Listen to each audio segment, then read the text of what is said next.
We now have a new zoning ordinance in effect. Our zoning ordinance was 40 years old. It was adopted in 1978. It's been amended 480 times.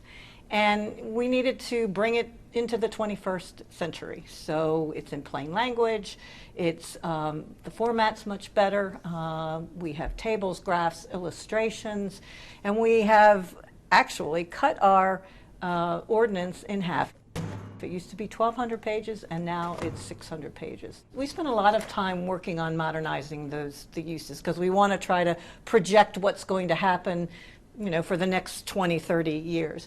We have new standards for electric vehicle charging. We added new use names, and we also created new uses like goods distribution hub, which is your last mile delivery, which all of us have used over the last year during the pandemic.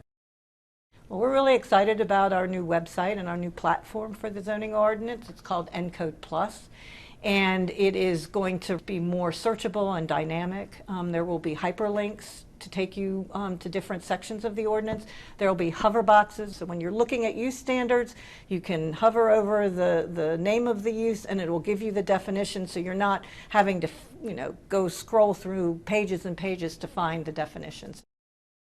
Zoning regulations are designed to protect the health, safety, and welfare, but they also reflect the values of our community and how we want Fairfax, what we want Fairfax to look like, how we want it to grow.